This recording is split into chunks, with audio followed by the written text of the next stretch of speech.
பாரம்பரிய சமையல். பாரம்பரிய சமையல்ல இப்ப நம்ம பார்க்க போறது கேழ்வரகு பச்சை பயிறு தோசை. கேழ்வரகு பச்சை பயிறு தோசை செய்வதற்கு தேவையான பொருட்கள்: கேழ்வரகு, பச்சை பயிறு, தேங்காய் துருவல், சீரகம், இந்துப்பு, நல்லெண்ணெய்.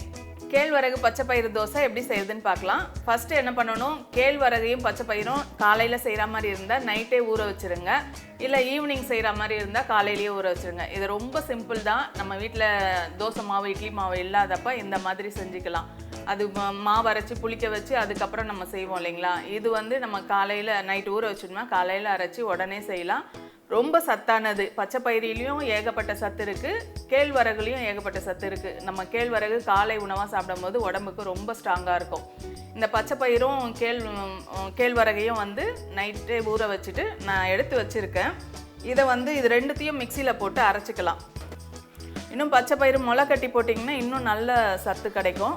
முளைக்கட்டியும் நீங்கள் போடுறது இருந்தால் போட்டுக்கோங்க. 1 கப்பு பச்சை பயிறுனா 1 கப்பு கேழ்வரகு, ரெண்டும் சேம் ஈக்குவலாக எடுத்துக்கோங்க. கழுவிட்டு அப்படியே ஊற வைங்க. அந்த தண்ணியில் தான் சத்து இருக்கும். அந்த தண்ணியை ஊற்றி நம்ம அரைச்சிக்கலாம்.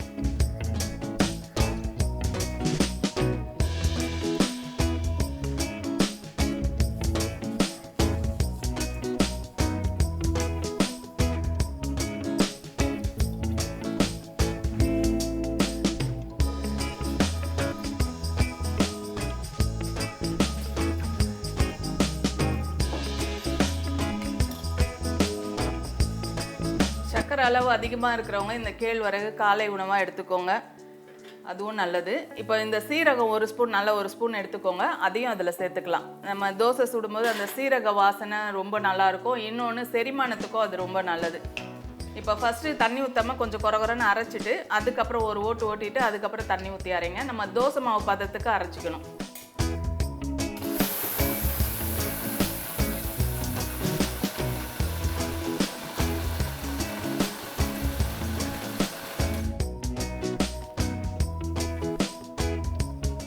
ஊற வச்ச தண்ணியே சேர்த்து அரைச்சிக்கலாம்.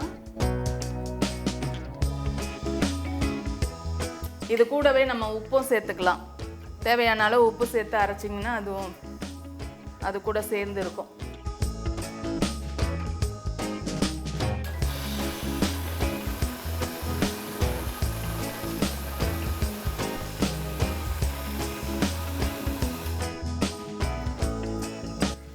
நல்லா அரைஞ்ச பிறகு நல்ல 1 கப்பு தேங்காய் துருவலை அதில் கூட சேர்த்துக்கோங்க. சேர்த்துட்டு ரொம்ப நேரம் அரைக்காதீங்க, சும்மா ஒரு ஓட்டு ஓட்டி எடுத்துருங்க.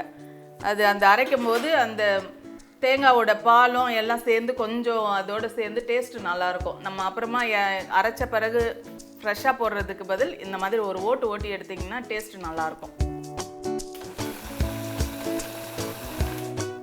அவ்வளோதான். இப்போ நம்ம ஒரு பாத்திரத்தில் மாற்றிக்கலாம். ஒரு பாத்திரத்தில் மாற்றிக்கோங்க. மாற்றிட்டு நம்ம தோசை மாவு பதத்துக்கு தண்ணி சேர்ப்போம் இல்லைங்களா, அந்த மாதிரி தண்ணி சேர்த்து கரைச்சிக்கோங்க.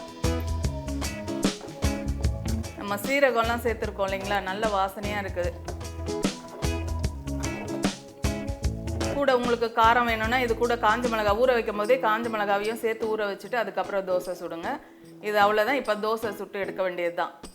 தட்டு சூடாயிருச்சு. கொஞ்சமாக எண்ணெய் சேர்த்துக்கோங்க. எண்ணெய் சேர்த்து சும்மா அப்படி தடவிக்கோங்க. நம்ம துணியில் எண்ணெய் தடவிவோம், இது தோசை தட்டை எண்ணெய் ஊற்றி தடவுவோம் இல்லைங்களா துணியில், அந்த மாதிரி தடவிக்கோங்க. தடவிட்டு நம்ம தோசை ஊற்றிக்கலாம்.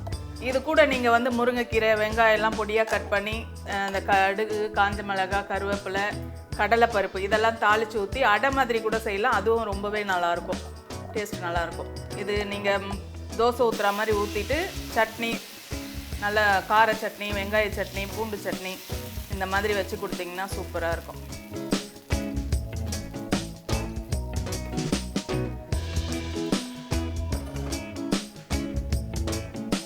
சுற்றி எண்ணெய் ஊற்றிக்கோங்க.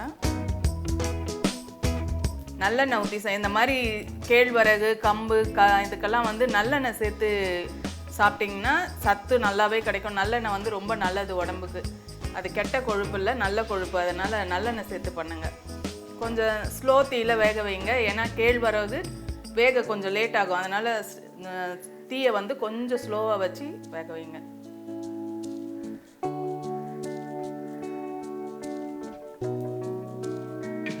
இந்த மாதிரி உணவெல்லாம் வந்து நம்ம குழந்தைங்களுக்கு ஆரம்பத்துல இருந்தே பழகிட்டு வந்தோம்னா நம்ம குழந்தைங்களுக்கு வந்து நோய் எதிர்ப்பு சக்தி அதிகமாக இருக்கும். எந்த நோயும் அவ்வளோ சீக்கிரம் நம்ம குழந்தைங்களுக்கு வராது. பெரியவங்களுக்குமே நம்ம இதை ரெகுலராக எடுத்துகிட்டு வந்தோம்னா நோய் எதிர்ப்பு சக்தி அதிகமாக கிடைக்கும். சிறுதானியம் எல்லாத்துலேயுமே நோய் எதிர்ப்பு சக்தி அதிகமாக இருக்குது. கண்டிப்பாக நீங்கள் இந்த மாதிரி உணவை ரெகுலராக எடுத்துகிட்டு வாங்க. ஒரு நாளைக்கு கேழ்வரகு, ஒரு நாளைக்கு திணை, அந்த மாதிரி சிறுதானியத்தில் மாற்றி மாற்றி யூஸ் பண்ணும்போது பசங்களுக்கு வந்து பழகிரும். அந்த மாதிரி உணவை நீங்கள் சாப்பிடுங்க.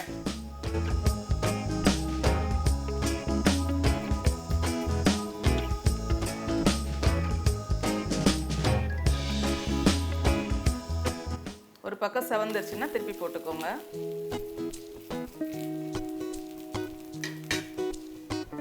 உங்களுக்கு நல்ல ஆயில் பிடிக்கும்னா நல்லாவே எண்ணெய் ஊற்றி கொடுங்க. நல்லெண்ணெய் ஒன்றும் பண்ணாது. பெரியவங்களுக்கு மட்டும் எண்ணெய் போடாமல் செஞ்சு கொடுங்க. குழந்தைங்களுக்கு நல்லாவே நல்லெண்ணெய் போட்டு கொடுங்க. டெய்லி இட்லி தோசை இந்த மாதிரி தான் சாப்பிட்டுட்டு இருப்போம். இது வந்து நம்ம இது டிஃப்ரெண்ட்டாக செய்கிறோம். இன்னொன்று இட்லி தோசையில் இல்லாத சத்தெல்லாம் இதில் அதிக அளவு சத்து இருக்குது. அதாவது இட்லி தோசை சாப்பிடும்போது நம்மளுக்கு அது வெறும் ப்ரோட்டீன் மட்டும்தான் கிடைக்கும். ஏன்னா அது மாவு அரிசி மட்டும்தான். இது வந்து நம்மளுக்கு கேழ்வரகு பச்சை பயிறு போட்டிருக்கோம். இன்னும் ரெண்டுத்தையுமே நீங்கள் முளைக்கட்டி அரைச்சி பண்ணி கொடுங்க. அது இன்னுமே சத்து நிறைய கிடைக்கும்.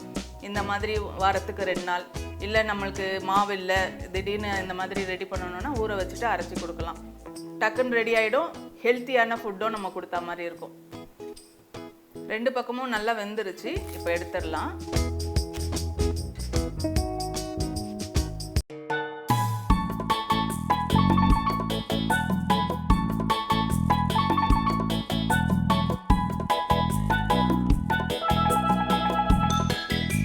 பாரம்பரிய சமையலில் கேழ்வரகு பச்சை பயிறு தோசை எப்படி செய்யுதுன்னு பார்த்தோம். அடுத்து வேறு வித்தியாசமான உணவோடு உங்களை சந்திக்கிறேன். எங்கள் யூடியூப் சேனலை லைக் பண்ணுங்கள், ஷேர் பண்ணுங்கள், உங்கள் கருத்துக்களை கமெண்ட் பண்ணுங்கள். மறக்காமல் கண்டிப்பாக சப்ஸ்கிரைப் பண்ணுங்கள்.